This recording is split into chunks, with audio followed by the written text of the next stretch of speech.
Saludos amigos y amigas, les habla José Gómez Cerda. En esta ocasión vamos a hacer un resumen del tercer capítulo o la tercera lección del curso sobre las ideas políticas. En 1800, el siglo XVIII, de 1700, sucedieron tres acontecimientos importantes. Primero, la independencia de los Estados Unidos. Segundo, la Revolución Industrial. Y tercero, la Revolución Francesa. Fueron en casi 10 años cada uno de distancia y fueron acontecimientos que cambiaron el mundo. Hablamos anteriormente en el capítulo 2 sobre la independencia de los Estados Unidos de Inglaterra. Vamos a hablar del resultado de la Revolución Industrial en el aspecto de las ideas políticas y de la economía. Uno de los resultados de la Revolución Industrial fue lo que se llamó o se llama el liberalismo. El liberalismo es un sistema político. El capitalismo es un sistema económico. Ambos son resultados de la Revolución Industrial. Fueron sistemas que explotaron a los trabajadores y nació la clase social que se llamó la clase obrera, y la clase obrera produjo el sindicalismo. Todos son resultados de la Revolución Industrial. John Locke es el padre del liberalismo. Él fue un filósofo, un economista, un político inglés, y él explicaba el Estado, los gobernantes no deben intervenir en la economía ni en lo social. Ellos están para poner el orden, para ser árbitros. Él era constitucionalista y influyó mucho en la independencia de los Estados Unidos, en el liberalismo y en la ilustración. Era un laicista que influyó mucho. Además, creía que el laicismo era el espíritu del liberalismo. El liberalismo es un sistema que destaca el individualismo, el racionalismo, busca una separación de la Iglesia y el Estado, que muchos daños hizo en la historia, y pone al hombre como la expresión, y que lo que busca es expandir su riqueza económica, el libre mercado y la máxima: dejar hacer y dejar pasar. Dejar hacer a los patronos, a los terratenientes, a los capitalistas lo que ellos quieran, y dejar pasar las mercancías y las personas. Excluir los subsidios que puede dar el Estado. El liberalismo tiene una nueva expresión que se llama el neoliberalismo, que es lo que gobierna políticamente en la actualidad, con la diferencia de que el dejar hacer y dejar pasar es dejar hacer lo que quieran los patronos, los terratenientes, los capitalistas, y dejar pasar no es como antes dejar pasar las personas y las mercancías, sino dejar pasar las mercancías y limitar la entrada de los hombres, de las personas. En este capítulo también hablamos sobre el capitalismo. El capitalismo es el sistema económico fundado o basado en el capital como relación social básica de producción, en inmuebles, en maquinarias, y añade al trabajo como productor de bienes de consumo. El capital es financiero, busca el contrato libre. La política, la cultura y la sociedad están regidas por el capital. Es el predominio del capital, la propiedad privada, el libre mercado, la libertad de empresa, y son los productores los que establecen los precios, la calidad en el libre mercado. A los trabajadores solamente hay que pagarles su salario, pero no son parte como el capital dentro de la producción. Su principal teórico fue Adam Smith. El capitalismo, antes en el mercantilismo se decía que la riqueza de las naciones estaba en los metales preciosos, el oro, la plata. Los fisiócratas creían en el gobierno de la naturaleza, quiere decir lo que reproduce ganados, agricultura. Pero en el capitalismo es el capital lo que maneja, lo que domina toda la sociedad. En este capítulo también tratamos sobre la Ilustración. La Ilustración fue un periodo antes de la Revolución Francesa en la cual surgieron mentes iluminadas, ilustres, que fueron los que pusieron las bases ideológicas, teóricas para la Revolución Francesa. El dominio de la razón era la base fundamental de la Ilustración. Ellos fueron los que establecieron principios y valores que después se pusieron en práctica.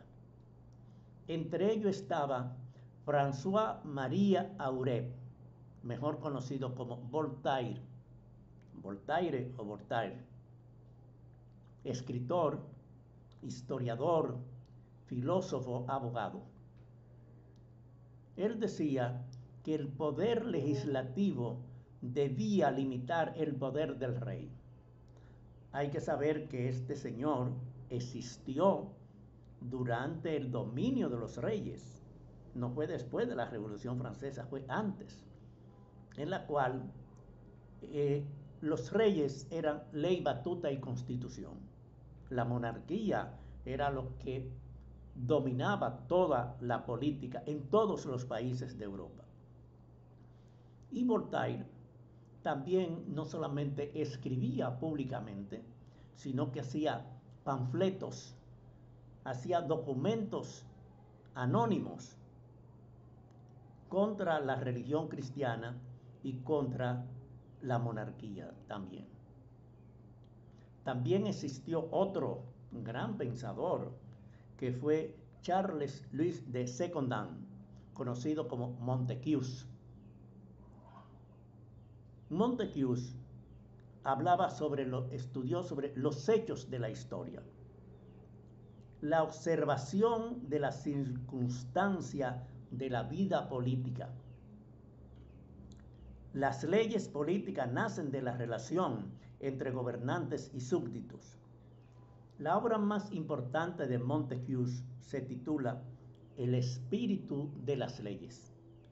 ¿Qué es lo que las leyes hacen, dicen, pero cuál es el espíritu, de dónde viene?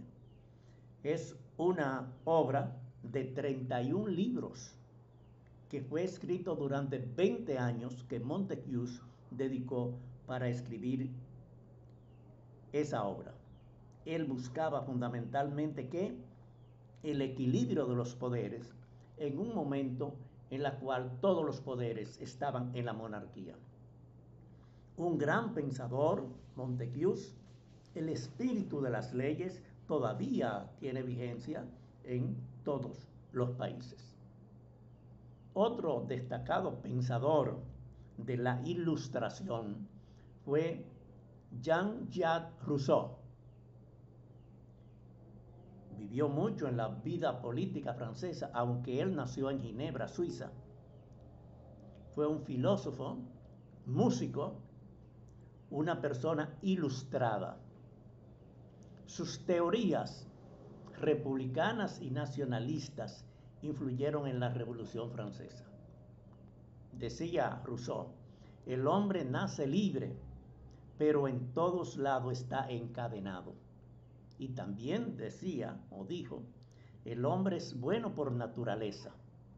Fue un hombre dedicado mucho a la educación del pueblo. Una de sus obras principales se llama El contrato social. La voluntad popular y el pueblo como soberano. El poder nace y se cae sobre el pueblo. Rousseau fue una de las personas que ha aportado más al pensamiento en la época de la Ilustración. Y otra gran figura fue Denis Diderot, el hombre de la enciclopedia. Antes se conocían los diccionarios, pero los diccionarios lo que hacen es dar explicación a una palabra, a los sinónimos y cosas que tienen que ver. Pero la enciclopedia es para explicar, para definir las cosas. No es lo mismo un diccionario, uno lo que ve son comparaciones, pero en el diccionario son explicaciones. Diderot fue un filósofo y escritor. Duró 20 años dedicado a hacer la enciclopedia. Hay enciclopedistas, personas que se ilustran a través de las enciclopedias. Y el pensamiento de Diderot, igual que el de Rousseau, Voltaire, Montesquieu, fueron lo que se llamó la época de la Ilustración. Las personas que pusieron la razón sobre cada una de las cosas y fueron los teóricos para establecer principios, valores y ética que sirvieron como base teórica para la Revolución Francesa. Después, en este capítulo, hablamos de la Revolución Francesa. Muchas de las personas conocen bien la Revolución Francesa. Fue el cambio más grande que se dio en política. Antes de la Revolución Francesa, la monarquía era ley batuta y constitución. Lo que decía el rey no se discutía. Era soberano, era el que hacía las leyes, era el que ponía los impuestos, era el que mandaba el rey o la reina. En Francia, como en toda Europa, se vivía una monarquía absoluta. El 14 de julio de 1789 se inició la Revolución Francesa. ¿Qué pasó? El rey quería poner impuestos, pero sabía que el pueblo estaba pasando mucha hambre. Entonces ideó convocar a unos poderes, unos estados, unos grupos que hacía más de 100 años que no eran convocados, para que ellos se reunieran y ellos hicieran una ley para establecer nuevos impuestos. Eso era la nobleza, quiere decir las personas ricas, poderosos, los terratenientes, el clero, que tenía poder político, económico y social, y la burguesía, que era la mayoría del pueblo. Es decir, la burguesía era la clase media en esa época. Y se reunieron en una asamblea para poner impuestos. Sin embargo, ellos cuando se reunieron dijeron, si nosotros tenemos poder para establecer impuestos, bueno, pues tenemos poder para legislar en otras cosas. Y decidieron mantenerse en reunión permanente hasta hacer lo que ellos creían que el pueblo necesitaba. El pueblo los apoyó y tomó una fortaleza llamada la Bastilla, que era una fortaleza simbólica, no habían muchos presos, pero fue el inicio de lo que se llamó la Revolución Francesa. Esa asamblea estableció la Declaración de los derechos del hombre y el ciudadano. Y después elaboró una constitución para Francia donde existían tres poderes igualitarios. El poder legislativo, quiere decir diputados o senadores, el poder ejecutivo para cumplir la constitución y las leyes, y el poder judicial para juzgar a las personas que violan la constitución y las leyes.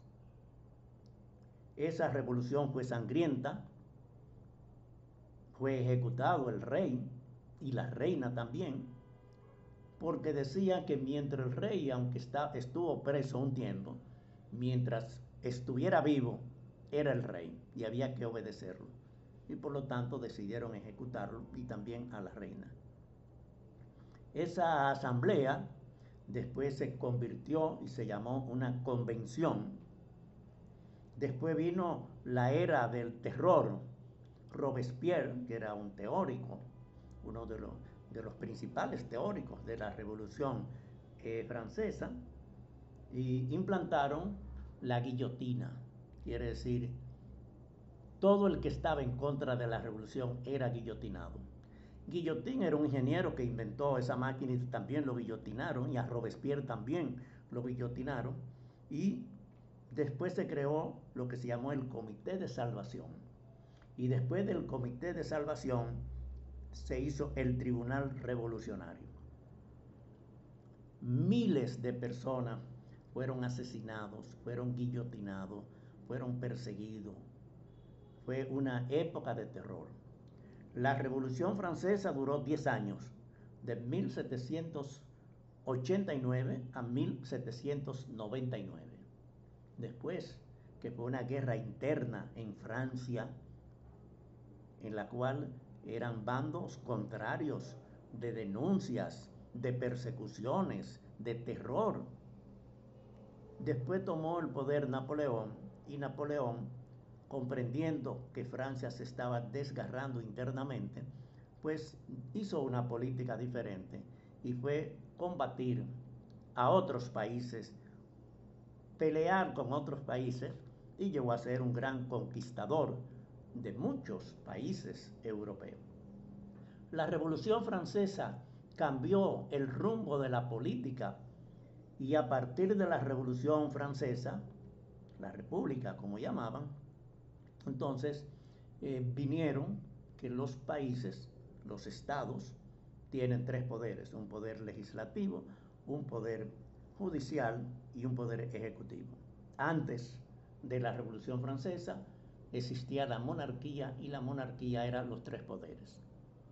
Estos cambios fundamentales de la Revolución Francesa en la política, o sea, la revolución industrial cambió el mundo del trabajo, y la Revolución Francesa cambió el mundo de la política.